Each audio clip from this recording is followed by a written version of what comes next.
Text me and I'll text you back. Text me and I'll text you back. Text me then I'll text you back. You text me then I'll text you back. Text me then I'll text you back. TikTok, you don't stop. I will help you make your paper stack. Where you at? Where you at? Where you at? Where you at now? 205-964-5243. Now you Yep, know. yep. 205-964-5243. Now you know.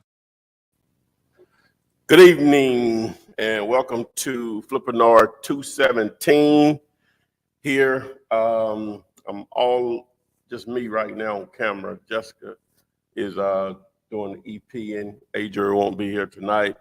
Renikia will be joining us shortly. I ain't have to set up. Okay, I got it over here. So we'll be answering your questions. You know how we get down. If you want to join us on the live stream, all you have to do is just text the word Gator to this number, and we'll add you to the live stream tonight. And you can get pushed to the front of the line with your important questions. So what else we got? The title of this particular video is what is wholesaling and when should you use it? What is wholesaling and when should you use it? Okay, so with that being said, the contract, that's probably the most important card up here. This is your superpower. Whenever you're trying to put deals together, you got to have the paperwork. The paperwork is what gives you your superpower. Many of you all want us. We used to do Comps 101. Well, the website comps101.com. We used to do that. Comp properties for free, just to let you know if you have a deal or not. We still do it. I knew at some point it was going to become more time consuming. That's manpower, which costs me money. So now we have an option if you still want to get properties comp or get our opinion on if you have a deal or not and what to offer, then you could text FUP to this number, 205-964-5243. All right, we still are loving plots of land where there's lots or larger tracts of land. You want to understand how to talk the lingo, what to say, how to target landowners. Text MUD to this number, MUD. Once you do that, you're going to need a tool to help you produce those lists that you can target by mail, phone call, or text text. Text the word tool, and then you're going to need that additional layer of training that we offer free once you sign up through dailulator.com. Text the word time to schedule a training time if you want to access that tool that we use on a daily basis, one of the few tools we use. We're still partnering on actual deals. Text 5050 to 205-964-5243. Even on land, we're partnering. So if you want to partner on land, text the word RAW, RAW, to the number here. And boom. So that's quite a bit there, Jesse. We're not live on what I said? TikTok anymore. I think you're going to have to do it. I ain't, she ain't got the notes over here. I'm already writing. What, the text? Mm-hmm. Okay, well, okay. So you know you're going to capture the YouTube link, right? Mm-hmm. Okay. All right. So, yeah. While she's doing that, I guess, what else we got? A lot of people fail at this business because they never figure out what a great deal is. That is so important. Understanding what is a great deal. Great deal. Oh yeah, it's just very important. GD, text the letters GD, you know what that stands for. Great deal. Buyer's list. That's a huge part of the equation. You want to be able to tap into buyers pretty much in any decent sized town or city. text the word buyers, and in this video, I'll explain how to do just that. So text the word buyers. All right. Got anything? So someone on Instagram said that they were afraid. Let me go back up. They said, I'm afraid to put out bandit signs in Philadelphia. Okay. Well, the simple thing you can do is, do you see bandit signs in any of that market? It's a large market, so you're going to have to probably get outside the comfort zone in some cases. But wherever you see signs are located, you can piggyback and do in the same areas, because the sign individuals have figured out where you can get away with signs at in that market. So. All right, none so far on YouTube. Everyone is just saying hello. Hello, Okay. good evening, good evening. Okay, there you go. Let's see. This one says from Instagram. Do you know if there are companies that will put out bandit signs? No, I don't know of any of that will put out signs. Now I know, I'm sure in some markets that may exist, but that's one of those things. If you're going to do it, you got to be involved. Now, you may not physically put them out. You may just gather up a family member, friend, or whatever, and just tag team. You be the driver, and you can be more efficient that way. It only took me about 14 years to figure that out. But you can be more efficient, 15 years. Figure that out, is that now you can just drop them off and just circle back, because now you don't have to worry about parking and all that stuff, and just pick them back up, and that allows you to get into some tough areas as far as parking, but some great areas as far as visuals, such as, freeway exits, ramps, and stuff like that. Yeah, it can. That's what I would recommend. Now, ideally, because if you just hire someone, in most cases, and ask me how I know, they're not going to do it like you would do it. Mm-hmm. Their job is, they think they just need to put the signs out. No, that is part of the job, but more importantly, placement. It's a science. There's a little science to it. You know what I'm saying? You can tell them exactly what to do. Only intersections, either stop sign or traffic light, maybe one of those lanes where you have to yield. Sometimes traffic will back up a little bit on those, depending on the street. But you'll have jokers, they'll have signs out on it may say 45 miles an hour, and they'll have it on that sign. And it's not, you can't read the sign. You can't see it going 45 miles an hour. You know what I'm saying? You can't read it. It's in between blocks or whatever, as far as intersections where people are forced to stop. So just something as simple as that, and drive-through placement. It's all about, hey, if I'm sitting in this car, will I be able to see this sign whether I want to or not? That's where you have to think about it. So why did it take you so long to figure that out? Oh, well, no, I figured all that part of it out. I'm talking about what I didn't do it myself. Well, let me put it like this, without help. Okay, so basically it just happened by accident, because I had these guys holding just large signs, probably like 6 by 4. They were just real tall, not real tall, but tall signs. And they just, a lot of people like hold out signs for taxes and all kind of stuff, like Little Caesar used to do, but mine were large though, or whatever. And so I had 2 guys doing it at the same time. And so one day when I was setting up one guy and had the other one with me, I said, well, you know what, you just gonna go put out some signs. And so he was just popping. I said, oh, yeah, I've been doing this, you know what I'm saying? So anyway, somebody else do it now, but so yeah, so it took me that long to do it. And I would still do it, mainly just because I just like to just drive around and just see what's happening. I don't even do that as much as I need to. And like on Sundays, I'll do it a lot, because a lot of times you're like, I didn't know they were doing that over here now, blah, blah, blah, or whatever. If you just always have people out there just doing stuff for you. So it's just somewhat trying to keep a thumb on your immediate market a little bit by doing that. So. Okay. So and we don't send that text message out. Our numbers will be down on YouTube and stuff, wouldn't it? Yeah. Yeah, we don't send that to them. Yeah. Yeah. On Instagram, they said, which way has worked best for you to find lower priced homes? Bandit signs. Bandit signs. Because normally you can normally get away with bandit signs in those neighborhoods.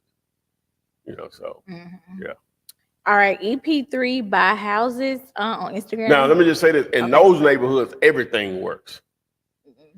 You just get a better response rate in the lower price neighborhoods than you do as you go up in price. Just get a better response. Now, you know, so it is what it is.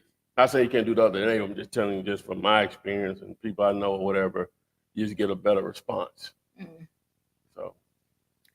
All right. EP3 buys houses said, I have a deal in Cleveland. If you're interested, Flipman, where can he send it? Well, just follow the instructions in this video. Text 5050, and that explains how we can partner up on it. Yeah. All right. Eric Carney from Facebook said, good evening. What's up? He said, why aren't you live on TikTok? Do I need to write Congress? Jesus. Yeah. We've been kicked off of TikTok, even though the page is still up. Yeah. Well, we don't have access to it, you know, so we can't post anything now. We can't post anything right now. So we're trying to iron that out. May have to start off from scratch. I don't even know where they can email people because the emails we gave out yesterday, they bounced back. So yeah.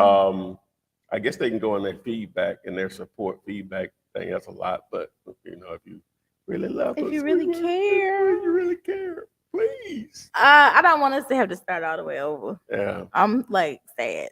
Yeah. Oh, I'm so sad. A lot of blood is sweat. 1.4 million likes, man. Yeah. Sheesh. Yeah. All right. This one says, why does my notifications come so late? By the time I get a notification, you're already on and answering questions. Which notification are you referring to? If it's from the text, it's because I just sent it. Yeah. If it's from the text message, we normally send that once we start. Yeah. We don't send it before we start. Maybe we ought to try that. Before we start? Before we start. Okay. You know what I'm saying? I'll remember that. And so, but then on the YouTube thing, you know, we definitely don't have no control over that or whatever. They do what they want. Now, if you're watching on Instagram or, I think if you tap the bell on YouTube, it'll alert you when you're going live. Well, you have to tap the bell and select all. Oh, okay. And that's like, so you got to subscribe, tap the bell, and then select all. We'll do all of that. That's a significant, you know. Ain't number 3 steps. Yeah. All right, this one says, I'm a newbie and I'm trying to see how much do I need to start wholesaling and where do I go to pay for it so I can start now? Say I'm a newbie, and Reniki, whenever you're ready, do a thumbs up. Okay. Okay. Add her. Hi. Boom. Right, there we go. What's happening? Hello. How y'all today? Oh, super tight. Yeah. We in here. Got a little early. We in here. Okay. But this is Miss Williams. She's in ATL. She is our co-host on Thursdays. We get down like that. So this question here says, I am a newbie and I'm trying to see how much do I need to start? I guess they mean how much money. Yeah. How much and money? what do they go pay for it? Well, technically you start with zero. As we always say, you can build a buyer's list first and feed that buyer's list through other wholesalers. But technically, you can start with zero. Other methods, normally a few $100s can get you going if you want to go with some other methods. We were just talking about bandit signs. That's one method, you know, cold calling, text messages, driving for dollars, which, you know, gas is a bill now for real. And so yeah, they so those are some methods. Especially if you put the premium in. I ain't doing it.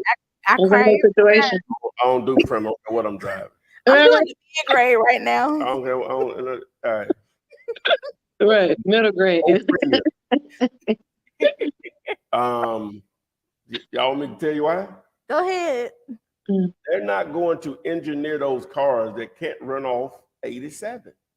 Right? Number one, Okay, a dude that I train in New Orleans, he works at the refinery that covers a lot of the Southeast. Mm-hmm. And he said, it don't make no difference. Don't make a difference. He said, it doesn't make a difference. I I believe had a Lexus GX 460 back. It was an 03. I bought it like an 06 or whatever. When I bought it, it probably had 30,000 miles on it. Guess how much it ended up with putting 87 in there? 330,000 miles. 300. 300. right. The only reason it didn't stop working because of the engine and transmission. That particular model vehicle had a issue with the suspension, and it finally wore out, and it was like $3,000 to fix it. And so I sold it, and it technically wasn't running for 6,000. Oh wow. You know what I'm saying? But my point is 87. So now, what I've always heard is like, say if you have like a sports car, or if you well, if have, you're doing all that, yeah, it may make a then little bit. It may it make a little matters because difference. it might not run at its like yeah, full yeah. potential. You're doing a sports Yeah. car, but I ain't doing. But if that. you're You know, I'm doing just regular driving, deck, you know see, what I'm I saying? got F Sport, so that's why my daddy told me What? on my car. My daddy said, "Look, put Yeah, the." he had a what? I have an F Sport. Well, you ain't doing no. You I ain't know, but I racing. do be sometimes. Like it be in sport mode when I be coming over here. That ain't gonna Oh, sport mode. That Sport ain't mode. gonna be trust me, you will not be able to tell the difference. I'm telling you. Don't fall for the hustle. You know what they call that? 87, 89, 93. You know what they call that? But, Marketing. You got to give people Marketing. well, I options. be You know what they doing- call that? Marketing. I'm agreeing with you. I think you're absolutely right, Tom, when it comes to this. 87. I think- Tyrone rolling up in a whatever, a Rolls Royce or something. 80. You can't 87 the Royce now. You can't 87 the RR. 87. Hey, I like it though. 87 the AR, 87 the RR. I love it. 87. not in the Benz. What I up in could the be Bentley? hustling. 87. I What's can be hustling good? on a lot of things, but it ain't gonna be gas. But Period. anyway, I know we go. Yeah. So what's the if you had like because this kind of ties into this question, but on Instagram they asked if you had 1K to spend on investing, what would be the first thing you would 1K? do? Mm-hmm. What's all that? Yeah, so 1K. 1K. Okay, so we know well you could do two or the three. You can do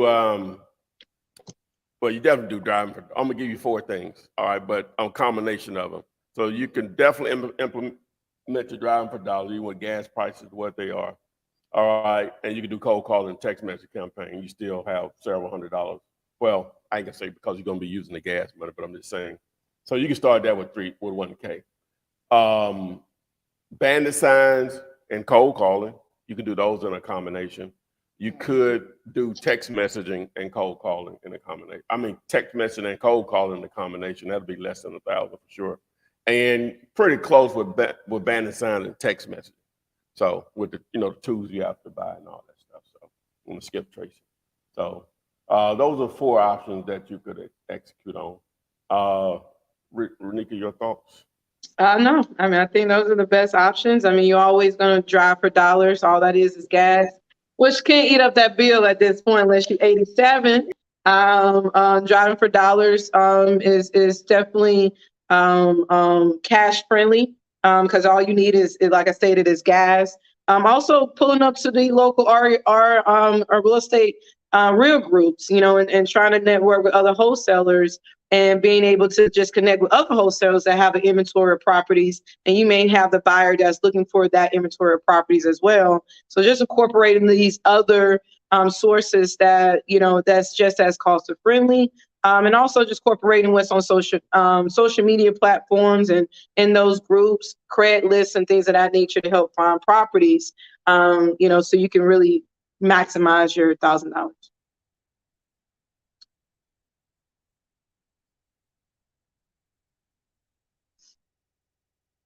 I think something went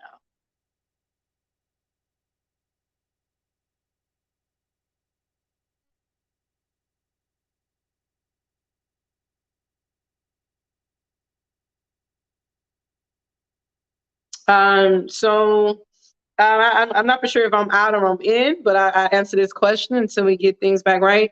As a wholesaler, am I able to purchase homes from the owner? As a wholesaler, the best deals that you can find is properties directly from homeowners. You're going to get the best deals directly from homeowners. I think the nuclear and the key and the golden ticket to this game is finding properties that are owned directly from homeowners, not necessarily looking at the properties on MLS, because there's a group. I mean, every investor has access to MLS. Not necessarily looking for properties that like I say, MLS. Everybody had access to those. So when you literally go out and find those properties directly from homeowners, you have a golden ticket where no one knows about, and that gives you the ability to really wholesale those deals because no one knows about those properties either. Oh yeah, there's going to be more properties. Purchase homes from the owner. Yeah, that's the whole meat of what we do. You know, we're trying to get to the decision maker. You don't now you can do deals with people in between you and the decision maker. Happens all the time. But the best deals are normally going to be the one where it's just you and them. Exactly. So that's why we talk about all these marketing techniques that we mentioned over and over again, because the goal is to get to the person that can make the decision without any influence. Again, you can do it the other way too, but I'd rather be talking to the one that's making the decision, which is the owner. So. All right. This one came from YouTube. They said, hey, just got my first contract after a few days of reading your book and watching you. Thank you so much. Excited and nervous as hell. Oh, wow. Okay. That's what's up. Hey. First step. That's good. That's good. A lot of people don't get their first contract after, watching a couple of videos. So that's good. No. We just hope it's a deal. Wait, we hope it's a deal, though. But that's a start. That's a start. Oh yeah. I'm gonna always side on doing something versus absolutely. All right, this one came from Instagram. They said, what's the best way to find deals in higher price neighborhoods? I mean, I honestly think it's the same way. No matter what neighborhood you're in, it's really the same way. The same deals. It's nothing, just the numbers is the only thing that's different. You pick up a $50,000 property in a neighborhood that's worth $350,000, or you can pick up a $400,000 property in a neighborhood that's worth $1.5 million. It's really the same scenario. You want the same numbers, the same comps, the same 70% equation, the same wholesale equation. It's the same exact approach as if you are approaching a lower income property. Yeah, all the same marketing methods are going to work. Probably except bandit signs. Just hard to get away with those in those neighborhoods because they're going to come down really fast, either through the people that live there, whatever municipality is governing that area, real estate agents, So bandit signs are probably off the table, but direct mail, cold calling, text messaging, driving for dollars, all of it. So it's just sometimes harder driving for dollars in those neighborhoods. Even a house is vacant, just the neighborhood itself, they normally don't let it just sit there and just look just vacant. You know what I'm saying? Even if it is or whatever. So that may be a little more difficult to identify those, but like you said, everything else is going to be the same. They still human beings. You know what I mean? They still get divorced. They still, hey, I made all this money, but somehow, hey, it all crumbled down on me. I lost that income now. Hey, I was making $40,000 a month. Now I'm down to 10. To them, they dead broke. You know what I'm saying? So the lifestyle was dictated on that 40 a month versus going down to 10 a month. So now we need to liquidate this deal here. You know what I'm saying? I got a medical issue now, and it's going to absorb all of my resources. So let me just liquidate this piece of real estate, downsize or whatever, or just maybe simple relocation, maybe an inherited property. Hey, mom and them was doing it big. I'm out here in California, houses in Atlanta. I'm never moving to Atlanta. May not ever come back to Atlanta. So, hey, let me get rid of it. I may be jacked up out here in California or whatever. Mom and them was gracious enough to leave me this house. So I need this money right now. I ain't got time to put it on the market with an agent at full price. I need to liquidate it now. So, they're still people.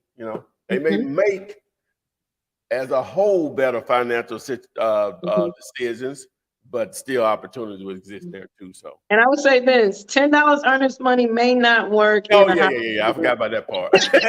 $100, $500 maybe. Yeah, But they definitely gonna want you to put a little bit more earnest money down when you're in yeah, those higher neighborhoods. So yeah, just be mindful of that. yeah. All right.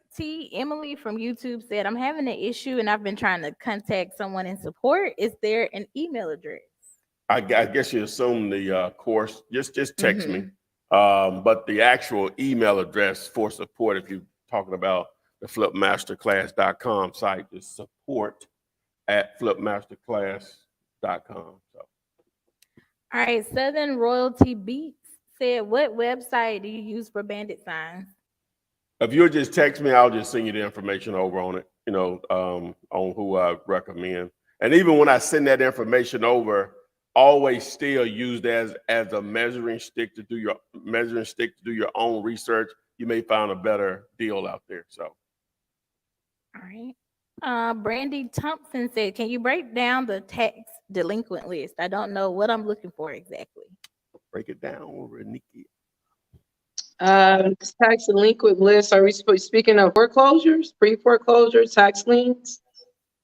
I guess they mean I guess like that's it. the list that before they become, like this, I guess right before the sale on the tax list. It's different in different states. So I guess the part of when you can get the certificate. Well, I know The tax lien sales on yeah. on the courthouse. Yes, I guess they're Courthouse saying how can they leverage that list to find deals, I guess. Okay. Interesting, I guess. Honestly, tax liens and tax deeds, I want to say it's America's best kept secret that no one really invests into. To me, I think is a really great way to diversify your portfolios, invest into those tax liens. The key is that most investors want their money right then. They want to flip it or get their money in 30 days or get their money in 7 days. And that's cool too. But tax liens, you got to hold it for a year in most states. And a lot of investors just don't have that long-term vision. But if you think about it, if I'm able to buy an entire house for the value of the delinquent tax, which could be $3, $5, $10,000, but after a year, that property value is really 150,000 or 80,000 or 90,000 that I can pick up for $5,000, hold it for a year, and if they do come back, and homeowners got two choices when you buy their tax liens. So when someone don't pay their taxes, the county pretty much puts your property on tax delinquent list and sell your property at the county's courthouse steps for the back taxes. If someone comes and buy your taxes, you got a year to pay them taxes back, plus usually on average like 20%. And that percentage changes per state, per county. So you need to contact your county to determine what percentage for that particular state and contact your county for the list. But the homeowner has like a year. In some cases, in some states, it's 3 years. But on average, like a year to come back and pay those taxes back plus 20%. So to me, that's a great way to diversify your portfolio. So if anything go wrong, at least I get 20% of my money that year. Or if they never come back, I own a house free and clear almost for $5,000. That's worth $100,000 that I could wholesale, I could wholesale, I could fix and flip it. There's so many things you can do with it. So yeah, that's a little breakdown of taxes. Yeah, you got to know the process. That's where you find the opportunities there. So if you go down there to the tax division or whatever it's called, we call it tax assessors or tax collector, depending on what side of thing you go on. But normally they'll explain it to you. You know what I'm saying? Sometimes, we're dealing with government workers and customer service sometimes is not a high priority, even though your tax money is paying their salaries. They will treat you like, hey, what are you doing here? You're ruining my day. I was just about to go to lunch, or we was trying to figure out what we were going to have for lunch 3 hours from now. All right, don't pay me enough to help you figure this out. So, but normally they'll explain it to you. So now once you get the process explained to you, then it's going to depend on what your end game is. or what entry point you're trying to get into that game. Now, that's looking at it as for getting some type of possession / ownership. But you can also just look at the tax delinquent list as potential motivated sellers or whatever, because if they still just want to sell the property cheap, the tax bill is just a tax bill. The numbers just have to work. As long as what they owe as far as taxes is less than the amount that you need to make the deal work, and they're willing to accept something at that amount or less than what you or the number that you need to make the deal work, then it just becomes another motivated seller and just a source of potential motivated sellers. So it can be leveraged in a number of ways. Mm-hmm. And you want to get that list. You want to do your due diligence. You want to go down that list, really Google map every property if you have the ability to pull up and look at those properties, because if you really do your due diligence when you get that list and really go down to the courthouse step, you got to have cash. You got to be in money order, ready to go. Most states you have to pay for it right then and there. Now, I have been a part of some transactions where I think states like Missouri. There's a few states that gives you like 90 days to come back and pay for things like that. So just contact your county, as Todd stated, and they're always going to be somebody that's going to help you understand that process and exactly what you need to do in that county. Yes, in the state of Alabama, the redemption period is 3 years. I think it's like another cycle after that. It's almost like 6 years before you go into a tax deed status or whatever. You get a certificate, but tax deed status, which now allows you to quiet the title to get it into a warranty deed status. So now understand that when you buy a tax deed, and then again, it depends on how the state set up to go to the next level on it. A lot of times you can't get any financing on it now. It's, lenders don't going to, well, and Radhika can probably correct me on this, unless it's in a warranty deed status, they're not going to finance a tax deed. They're not going to do that. At all. You got to go through quiet title for sure. You get full possession. And that could it's two, and as I stated, it's two types. It's a tax lien and a tax deed. And some states is one or the other, some states is both. A tax lien doesn't give you the tax deed. States that give you the tax deed, you have ownership from day one when you purchase it. States that give you a tax lien, you have to wait that tax lien out, and then you have to go into a quiet title, which is like a foreclosure that gives you the full deed to that property. All right. This one is from Lee and Daquan Brown on YouTube. They said, how much is the dealulator after the free trial? It's $97 a month. As the date of this video. Definitely worth it. And if you want the free training after you sign up through Dealulator, text the word time, and one of the team members here will be happy to train you if you sign up through Dealulator. All right, this one says, I have 10 numbers off batch lead. I texted them, but if I call them, how do I start the conversation? I'm in Dayton, Ohio, and this is new to me. Okay, your opening statement could be, doesn't have to be this. You can have your own simulation of it. Hi, my name is TJ. My name is TJ. And I'm calling to speak to the owner about buying their property at 123 Main Street. Do I have the right person? Your opening statement is the main thing. So yeah, you got the right person. Okay, great. If you have a moment, I would love to do go into a little bit more detail about your property so we could discuss a fair cash offer. I got a little time. You can go down the script from there. So if you're not sure what to say on the rest of it, just text the word script to the 205-964-5243. All right. This one says, as far as bandit signs, the VUMBR numbers, should I use those different generated numbers on different signs associated with different areas? Some people have done. I've done it not for really the different areas. You better be organized.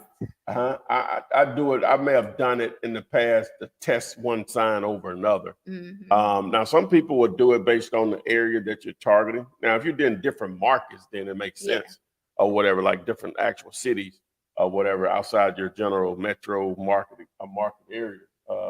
But ideally, you're using different numbers because you're using different methods of lead generation. You may use a different number for your website, for your bandit signs, for your direct mail, for your cold calling, for your text messaging. The main reason you do that is because you're trying to track, number one, where your leads are coming from, which ones are performing the best, and the ones that are not performing that way, you want to try to figure out what you can do to fix that. The ones that are doing the best, you want to try to do more of that or whatever. And so by just using, now phone is not the only way people can communicate with you, but it's one of the major ways, obviously. So you want to just know where your leads are coming from, and that's one of the better ways to do it. One of the things, now Bummer's not the only service out there. Like, there's plenty of services, but I like that the calls, you have the option to record the conversations or whatever. So now you can go back and listen to what was said, whether it was you or a partner or a VA or whatever, So a lot of times you may forget the tone of the call can dictate, say, on a potential follow-up, just because, so I forgot they said that or whatever. I didn't put that in my notes or whatever, you know what I'm saying? So now you can go back and listen to the call or whatever. That can be substantially financially. So what do you think? No, I agree. I couldn't say it better. All right. Rashad said, how do you wholesale land where they started a house but didn't finish? What do you think about that, nigga? They started the house. I don't know I guess it just depends though, where they started the house but they didn't finish. I guess it depends on how far they got along in the construction. Right. I mean, I don't think I would categorize that as land. I would categorize that as a unfinished rehab. Yeah. Yeah. So it's gonna depend, So I'm trying to think. Unless they started it, people vandalized it, and there's still just nothing there really. I don't know. That's actually a really great question. I just went through that financing a property that was in the middle of rehabbing. And to be honest with you, the appraisal had a hard time really getting the as-is value that was about 70% complete. So since it was inhabited, they stated they had to comp it based on other inhabited properties that was dilapidated, that wasn't halfway rehab. So the value of that property was significantly lower because they had nothing else to compare it to outside of dilapidated, uninhabited property. So it's one of those things. I think that the only way that you can kind of evaluate a rehab in the middle, a house in the middle of a rehab, is just kind of determine how far they are along in that rehab, how much money needed that is left for the rehab, and what will be the after repair value once it is finished. The only way that you can kind of really evaluate a property that's just halfway through a rehab. Yeah, if he could identify, he said a new construction. I mean, he just said they started a house but didn't finish. They started a house. I think he was talking more of new construction. Yeah. So if he could give us an idea what's there, if it was being built from the ground up, what's there, so their foundation poured, what's there. Right. You just have to take the cost of what is there, and then just kind of compare it to the after repair value. Okay, this is another land question. They said, how do I comp land when there are no surrounding comps? And then they also said, is there a way to just find out the average square foot amount in any area if I'm comping land? Yeah, you still going to have something to go by. The first question the second question answers the first question. In order to come up with a price per square foot is what they're saying. You got to have something to go by, right? I'm gonna try to put a video together that you can do, how you can do it on Zillow. Fairly simple, but it's still going to boil down to, do you have anything to compare it to, right? And so I've been surprised, there's a lot of transactions that happen, and then what I'm trying to say, you'll expand a lot wider than you normally would with houses, with land or whatever. So it's just, not exact as houses. It ain't as simple as houses, but yeah, you'll still price per square foot or price per acre, just depending on how large of a lot that you're trying to identify. So, but I'm gonna try to do a video. If it's not this week, it'll be next. I think I might have something else going on this weekend with a video, but I'm gonna try to put one together on how you can use Zillow to comp land. All right, this came from Instagram. They said, should they do single family homes to start their rental portfolio or a duplex?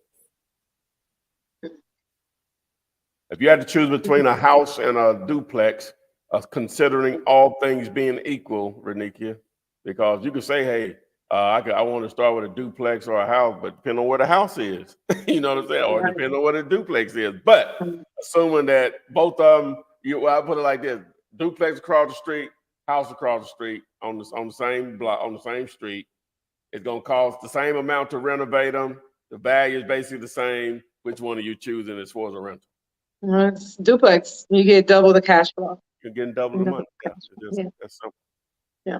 So Now, I mean, and it's one of those things where I think it's all the above: a single family, a duplex, a triplex, or a quad. If you have quads in your area that is reasonable to your resources, hey, a quad is just as powerful. A triplex, a single family, all of it. I wouldn't target one over the other. I would just run my numbers as I find deals and properties, determine if that's a good deal, because all of them could be a good deal. All right. Hold on, we'll go back good because I was trying to read the ones at the bottom. She said, I'm a newbie and I'm trying to get into wholesaling. I came across commercial property. What do you recommend first to get this deal done? Wow, that's vague. What's her name? Pamela. Pam, wow, there's a lot of commercial real estate out there, just like a lot of houses. Not enough information, baby girl. Commercial is not as simple as houses because you have all types of commercial property types, from multifamily, which is 5 units or more,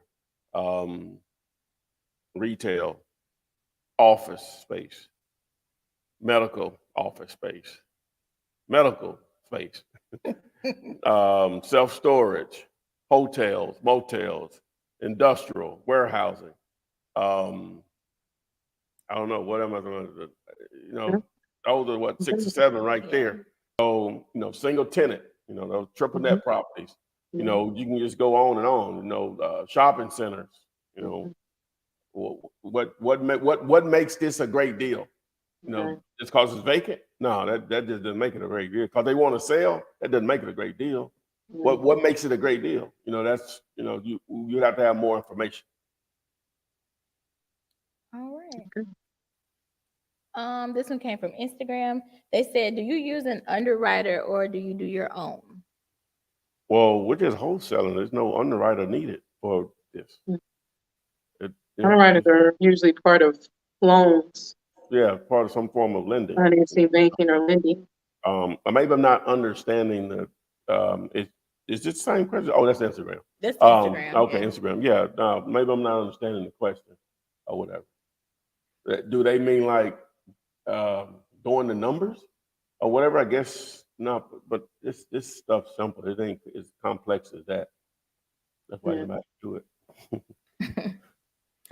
All right. Where would they, or what do they need to text to send over a land deal? To the 205-964-5243. What do they text? They just text the information. There's no word or anything. I didn't even put anything up. Just the number 205-964-5243. All right. Let me see. This one says, if I found property MLS, what are benefits of asset-based lending as opposed to conventional? Do I need an LLC? That's a really great question, Marisha. So that's a really great question. I think it's a very understood aspect of financing. So the question here is, what is the biggest difference from asset-based lending versus conventional or bank lending? The difference from conventional and bank lending is that conventional is a bank loan product. anytime you are looking to get financing through a bank, you have to financially qualify for it. You have to financially provide your tax returns, your income verification, your pay stubs, your debt to income cannot be higher than a certain percentage, and so a lot of times you eventually get capped on the number of assets that you can even purchase with a conventional or bank product, because eventually they're going to cap you at your debt to income and say that they just won't lend any more money to you. As an asset-based lender, which is what we are, we do not require tax returns, income verification, or pay stubs. We completely evaluate and approve you based on the asset only, and your ability to just bring your money to the table. And that's a big difference from asset-based lending, is that you do not have to financially qualify for it, and it's completely approved based on the asset and the value of the property. And yes, you do need an LLC for all asset-based lender, any private lender. And that's another difference, is that asset-based lending do not lend in your personal name. Everything goes into your business name, which is great for any real estate investor, because you don't want a whole bunch of mortgages, investment properties in your personal name, and anything defaults, and now you can't go get your dream home. So you really want these properties in an LLC. And what I love about asset-based lending, that 100% of the loan goes into your LLC and nothing shows up on your personal credit. You can have 10, 15 properties in your portfolio in your LLC, and you can go right into the bank and get your dream home, because they wouldn't see all of these loans, all of these properties that you own, because it's not showing up on your personal credit. So that's another great benefit of putting a property in your business name. And we all know the benefit of asset protection. And when you're buying properties, LLCs is for asset protection. So You don't have nothing Oh no, she's the lending lady. to I have absolutely no, that was a really great nothing. question. I have That was a great absolutely nothing to add. All right, this is another LLC question. He said, what do you think about using an LLC to use the leverage of the corporation to rehab and sell or rent?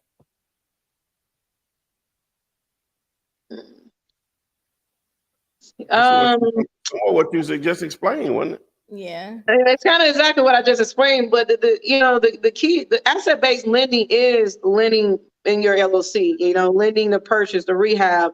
If you're looking to build a real rental portfolio, we lend up to 80% of that. So asset-based lending allows you to lend in your LLC. Now, you said leverage. You may looking for maybe unsecured credit lines, and that's not necessarily leveraging your LLC. That's leveraging your personal credit to get funding for your LLC. So that's two different scenarios. You can leverage your personal credit to get funding for your LLC, or you can just put the property in your LLC by using a private lender or asset-based funding lender, where that property goes in your LLC by default. All right. You already said this, but he said, I'm a student. Will purchasing Digulator increase the learning curve faster? Isn't it an invaluable tool? Well, I always like to say this now is wholesaling existed before the internet, which it means it existed before Digulator, PropStream, or Bachelor's Internet. But so did horses and cars. A horse will take me to New York. I'm ready to if I want to get down like that. Right. I like I've that. never ridden one before. It'll take me to New York. But it'll be a lot easier if I was in a car with 87 gas in it. Right. You know what I'm saying? So my point is, I'm on the airplane. my point is that the tools can make it easier. The tools are not going to do deals for you. If you ever see something and they make it appear as if the tools are going to do deals, you just press button, deals, the check's just gonna start coming. Right. Run. You know what I'm saying? So the tools just make it easier for you to pursue deals, right?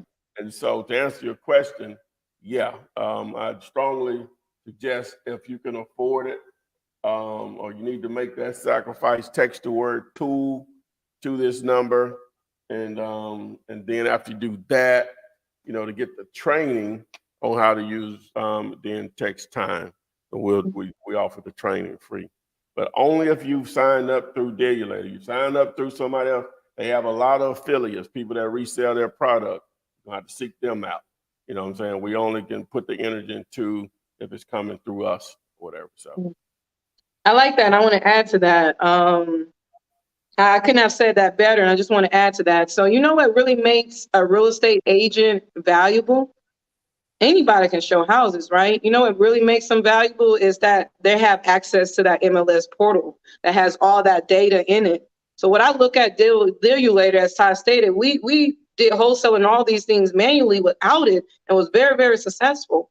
But what I look at what Dealulator is today is like MLS to real estate agents. This is your portal for real estate investing. And when you have that, it's only going to enhance your ability to do more because you have all of that data at your fingertips, which is really what makes a real estate agent valuable, is really the data that's in that MLS portal at their fingertips. Without that data, you would never call the MLS, you would never call a real estate agent. You wouldn't need them. You can represent your own property. So just look at that as an investor portal, kind of like what MLS portal is to a real estate agent. All right, this one came from Instagram. She said, if you have someone that is wanting to do an FHA loan for a property that is under contract and you are willing to give them the property for what you have it under contract for, will they need a realtor to close it out through the title company, or can they just do it themselves without a realtor? yeah, you ain't gonna get paid as a wholesaler. Let's establish that. You just helping somebody out. That's what you have. But to answer the question, Renika, does FHA require an agent to be involved in a transaction? I guess this is a simple question. Can a for sale by owner sell to someone that's using FHA? Absolutely. Okay. All right. Absolutely. Good. Only requirements is like pre-foreclosures and foreclosed properties. You know, the banks require it to be listed with the agent. You got to go through an agent. But a private owner putting their property on MLS, you don't have to have an agent to deal with to transact a real estate deal at all. Okay. And listen to all the states that I know. I mean, Chicago doing something different out there. Yeah. You know, I mean, maybe the rules are changing, but no, you don't have to be represented by a real estate agent to buy real estate. All right, this one says, when you come across deals that are not listed on the internet and you're speaking to the owner, should you ask them how big their house is? Because I noticed you didn't have it listed to ask. That's a good question. They saying one, I guess I don't know what they watched, maybe one of the videos yesterday, and I went down a list of things asked. I didn't ask about square footage, right? Well, the reason I'm not going to ask about square footage is because I had that information available to me through Dealulator PropStream. Period. I already know I can look it up. You know, that's just a Google search away. You know, Zillow is going to have that information. Zillow, Trulia, Realtor.com, Homes.com, HomeSnap, all those sites are going to have the square footage. Now, sometimes they'll be a little different or whatever for whatever reason, because some people, they will add square footage to a particular property and they didn't permit it. So the county doesn't have record of the size changing or whatever. Sometimes you won't know that until you get out there or whatever. Well, that's fine. Normally it's going to be to your benefit. It could be. Let me just say that. So, the square foot, I don't ask it because that's one of those things that is just readily available there on the internet for free, whether you have a tool like, Dealulator PropStream or not, or whatever. So it's just there. That's why I don't ask that particular question. All right, Ron Lewis asked, what are the states where double close is a must? What are states where double close is a must? I don't think any state is double close is a must. Because even in the states that require you to have a license, they don't even let you do that. You can buy it but they're not going to allow you to use the buyer's funds to close it. Right now, you can transaction fund it, I'm assuming, or some form of fashion, but they're not going to let you do a traditional double close. So no state requires you to do a double close. It's going to be up to you and your preference on how you want the deal to close or whatever. So you can assign anything. You can go into as long as that contract states you can go in and you buy a car. If it doesn't have any verbiage in there, you can assign that if you want to. Or whatever, after the paperwork. But you can sign anything as long as the contract that was used to put that transaction together says you can't. As long as it doesn't say you can't, or permission from the seller that you can't, or whatever. So, All right. that's more of a preference. Gemstone asked, "How do you get leads for cold calling?" Woo! I appreciate my brother participating tonight. That's softball. So there you go. Just text the word list, and that video will explain in great detail. Text the word list, and that'll show you how you can build lists for cold calling, text messaging, and direct mail if you want. You can normally use that same list for all three of those. All right. Mm-hmm. All right, Real Boss Trucking from YouTube said that he just enrolled in the Flipmaster class and he drives trucks. He said, "So what's your thoughts on a car magnet that says cash for houses as is on my truck?" All right, this is good. This is good. This is my wheelhouse right here.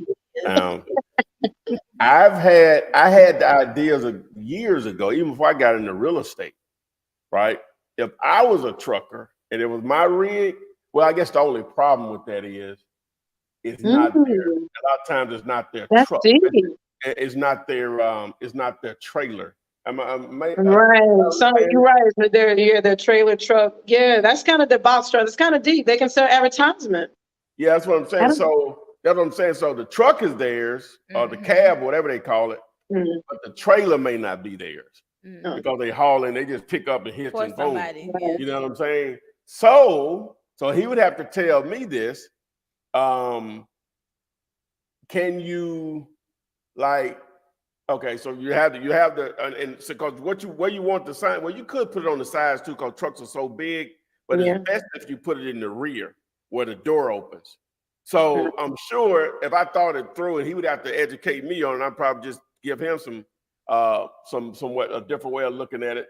The door always lets up from the back, right, on the trailer.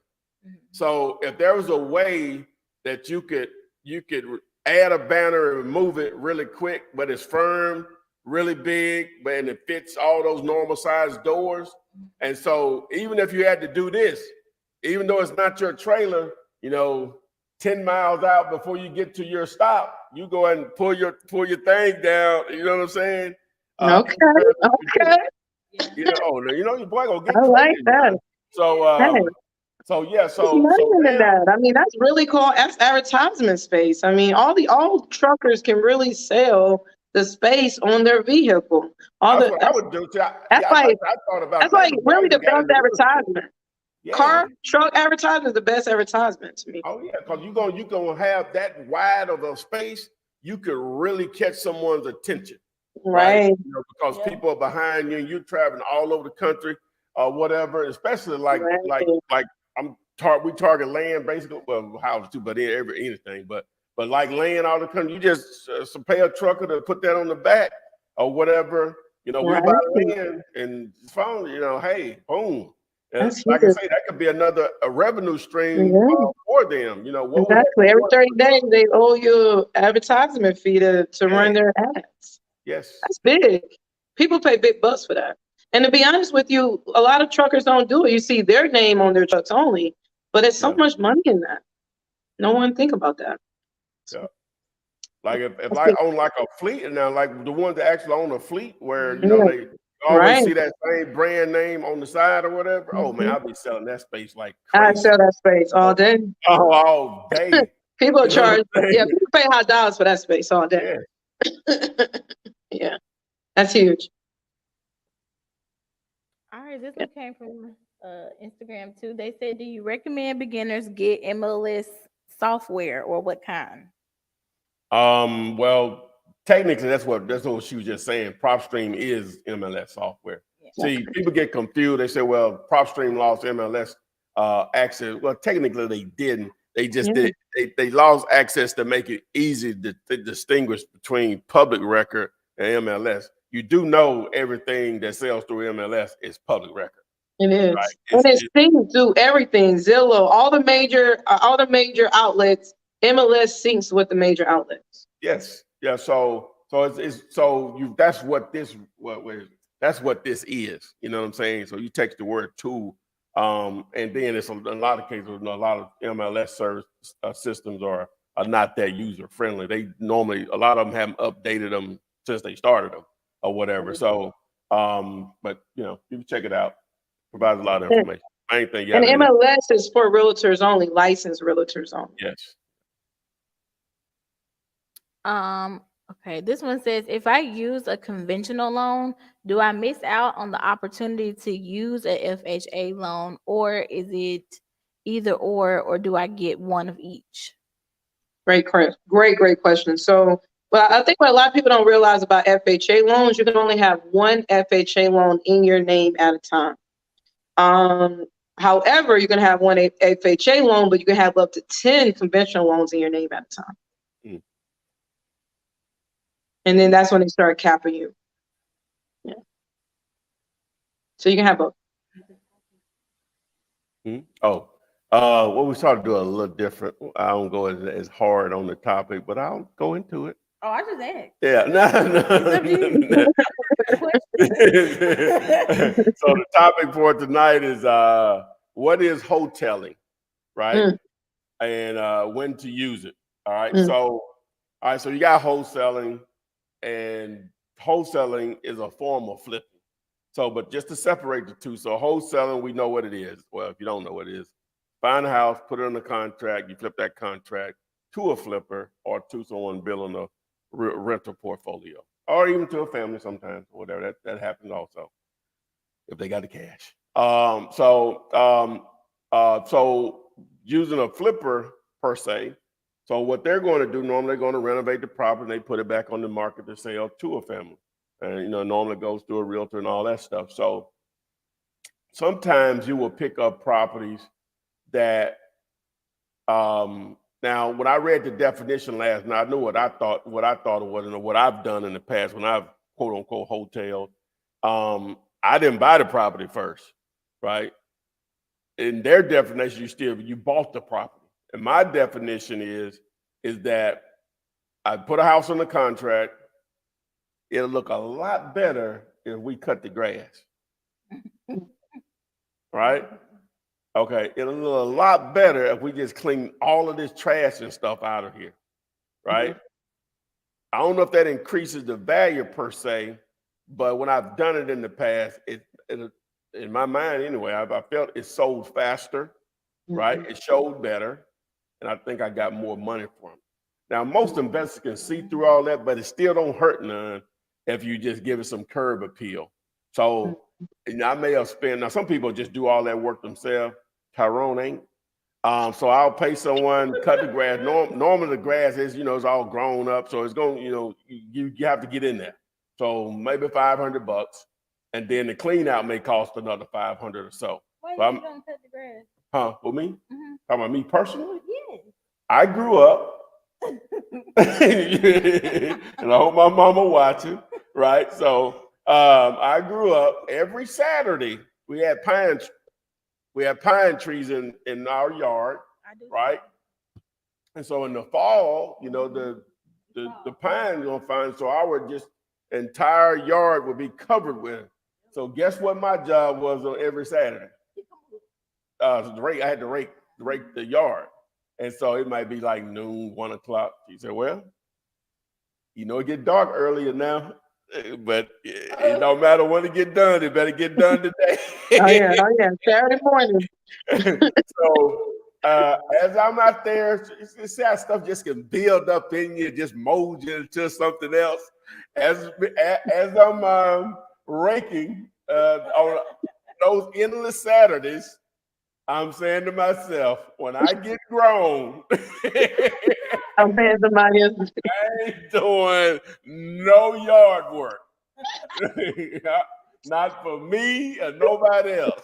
Them Hey, I upbringings was will humble you, balling out girl. there every Saturday in all that dust or whatever, raking those. Hey, and so that's why, That's right? kind of why I like a maid now.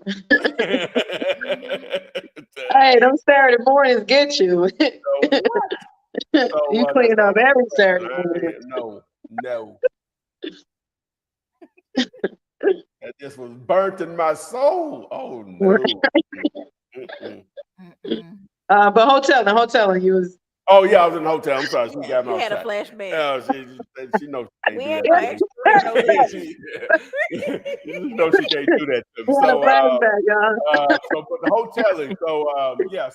So you just cut the grass with something. But their definition is you may go in and actually maybe do the lawn, you clean it up, obviously, but you may go in and paint.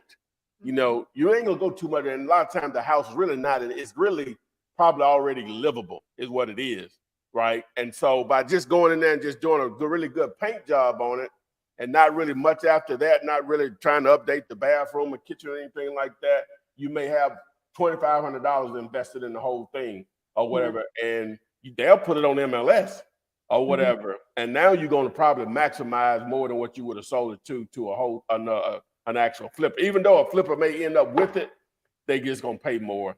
Just because a lot of times when stuff on MLS, if they pulling stuff on there, they got an agent involved. A lot of times there may be some green flippers, and the agent said, "This is a good deal," you know what I'm saying? And they listen to them or whatever, and so you maximize that. Then sometimes the family may buy it because you're still selling it at a discount, and it's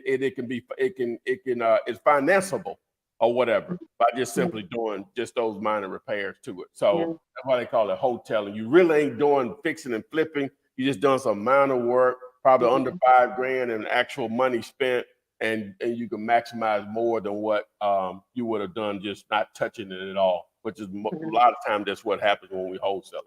Oh, so that's why they call it wholesaling. Your thoughts?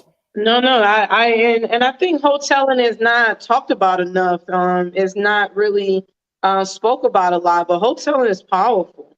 When you know that, hey, I picked this property up for 30,000, but I can really get 70 for it as is. All I got to do is clean up landscaping and maybe clean up some trash and maybe even paint, like Todd stated. Now it looks a little bit more moving, ready, or just looks a lot better. You can get an extra 20, 30, 40,000 that's on MLS. 9 times out of 10, most wholesalers never put their properties on MLS. That's why it's you're gonna get less money dealing with directly dealing with other wholesalers and other flippers directly versus if you put it on MLS. Why? You dealing with competition driving that price up.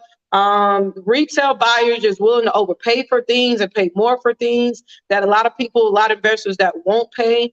So it's just a lot more opportunity and the ability to really maximize your wholesale fee or your assignment fee. So I think if you do have the ability, like Todd stated, I always was known to, you had to really take possession of it. But I have known people to do what Todd stated, where you got it under contract and you just start cleaning it up and put it on MLS as well. So I have seen it both ways, but it's a very powerful structure if you could, identify it when you find a good property. Now you should get the owner. If you don't own it, you didn't buy it, you just have it under contract. You're supposed to get the owner's permission. I'll be honest. That's all I'm supposed to be honest. Because that's a risk. But you clean I have done it with their permission and without. I've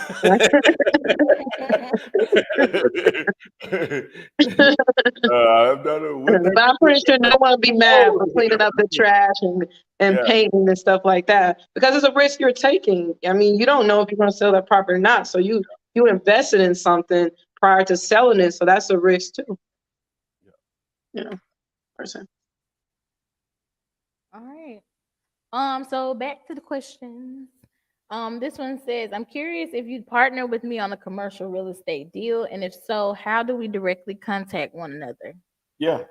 Again, most definitely 205-964-5600. 5243. Yeah, just text me. You know, send me. I'm just gonna ask you. I can already tell you what I'm asking you. What makes this a great deal? That's always gonna be my first question. I want to hear what you think makes it a great deal. You know, so. Mhm. All right. Will PropStream help me locate the owner of the house? Most definitely. Yep. Text the word vacant.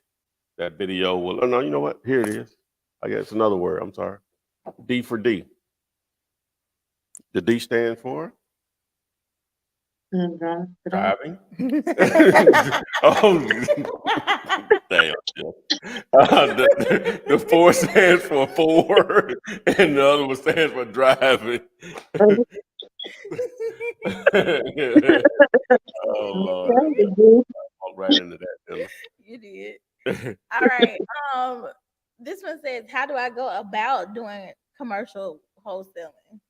Well, it's still going to boil down to a motivated seller Mm-hmm. and a cash. And they don't have to be always cash. Finance can be involved in the commercial side. And so now you got to determine if you have a great deal or not. Okay, now you ain't gonna be able to get away with, in most cases, a $10, $100 earnest money deposit, right? Depending on the property, you may have to come over $5,000, $10,000 now as earnest money deposit. So, and then again, evaluation of the property. There are different types. You got multifamily, self-storage, retail, shopping center, hotel, motels, industrial, warehousing. So all those properties, most of it all at the end of the day based on how much income can it produce, well, how much income it can and or is producing or whatever. So it still has to be determined, is it a great deal or whatever. So, but the basics of it, you're still gonna need a motivated seller of some degree, and then an actual buyer that can perform, of course. And another thing about commercial wholesaling is that it's a lot less investors that you would probably even be able to even get in contact with for commercial deals than it is real estate. I mean residential deals. So just be mindful, just building that commercial database. I think it's probably easier to build more of a residential commercial database, like 20-unit complexes, 50-unit complexes, mixed use. So because those are residential properties, and there's a lot of investors that invest into those. But you're talking about shopping centers, and I just think there's a lot less investors in that pool. Not saying it's not doable, but just put a good emphasis on finding cash commercial buyers as well, to help you really easily wholesale those properties. Why? Is because it's not, you can't do a lot of loud commercial marketing too, because when you're dealing with commercial owners, they're a lot more sophisticated than most residential owners. So one thing they're not going to allow you to do is go out there and market their property higher than the price and things of that nature. So you really got to have these direct contacts to these commercial buyers. So just be mindful of that. It's very doable, but I would definitely put a good focus on finding commercial buyers. Yeah, and the biggest thing, like she said, is easier to locate and identify residential buyers. It's just with commercial buyers, they don't make it easy to know who they are, right? Exactly. Now, and commercial brokers, like agents, but brokers, you really have to build some good relationships with them also, because they are really the gateway to those investors or whatever. But the thing is, they're a little bit more open-minded than, well, not a little bit, a lot more open-minded about just creative ways of everybody making money or whatever. So, that biggest thing, like when you were a resident, they want to know if you can perform, but you got to understand and talk the talk. You better sound like you know what you're talking about. Even if you don't have a dime, you better sound like you got it all. You know what I'm saying? So, but yeah, so they don't make it easy to identify who they are. Now, there's tools out there, Reonomy is a really good website. It's expensive, but it'll give you contact information if nothing else or whatever. So Reonomy, REOMREONOMY.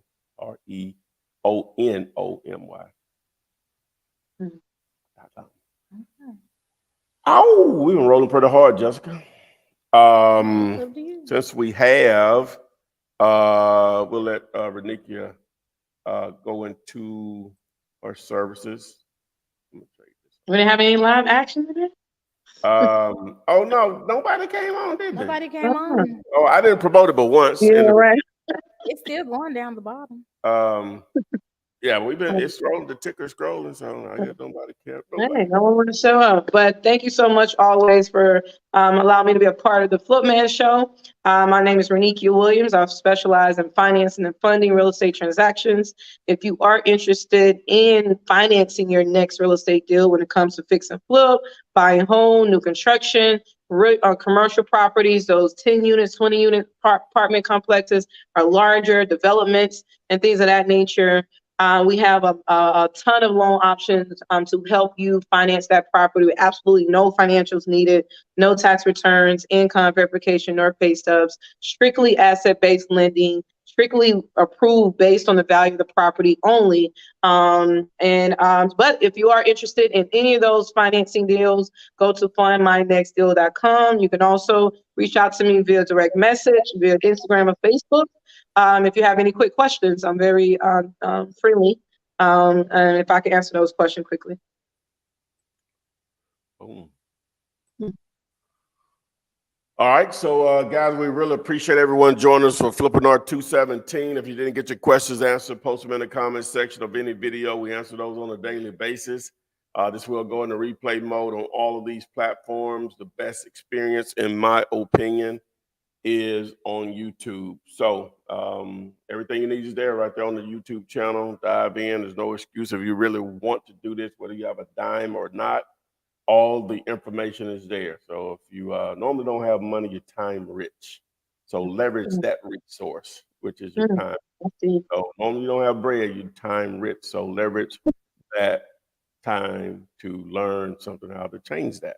All right. So with that being said, Jesse, we'll see you on the flip side. Bye. Text me and I'll text you back. Text me, and I'll text you back. Text me and I'll text you back. You text me, then I'll text you back. Text me then I'll text you back. TikTok, you don't stop. I will help you make your paper stack. Where you at? Where you at? Where you at? Where you at now? 205-964-5243. Now you Yep, know. yep. 205-964-5243.